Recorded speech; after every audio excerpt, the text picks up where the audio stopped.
ดอายเป็นแค่ช่วงเพ้อหัวใจหรือคิดมากไปกว่านั้นอยากให้ผู้ว่าอายเดือดร้อนใจมันรับบ่ได้ที่เห็นเขามาเกี่ยวพันทั้งน้อยใจเจ้าทั้งอายสายตาชาวบ้านบ่อยากให้ทิ้งไว้นานรบกวนเจ้าตัดสินใจ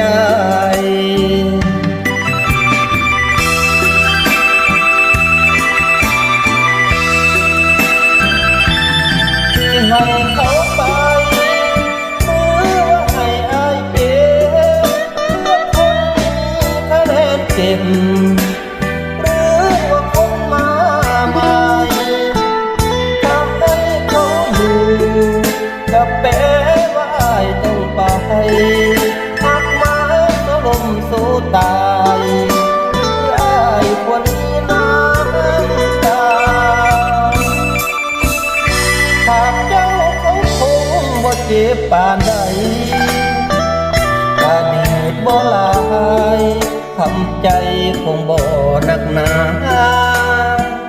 แต่อายคนนี้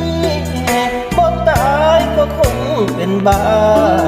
เพราะหากที่ให้แก้วตามีค่าเท่าลมหา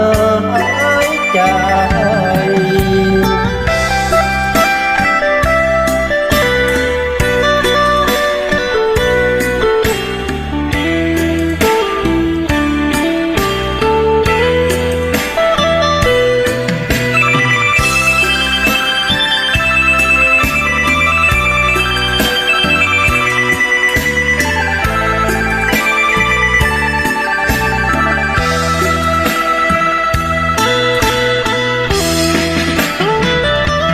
ให้เขาไป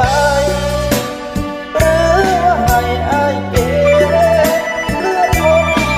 คะแนนเก็บหรือว่าคนมาใหม่ถ้าให้เขาอยู่ก็แปลว่าอายต้องไปหักมาสลมสู้ตายเพื่ออายคนนี้น้ำตาหากเจ้าเขาคงบ่เจ็บปานใดอดีตบ่หลายทำใจคงบ่หนักหนาแต่อายคนนี้บ่ตายก็คงเป็นบ้าเพราะหากที่ให้แก้วตามีค่าเท่าลมหายใจ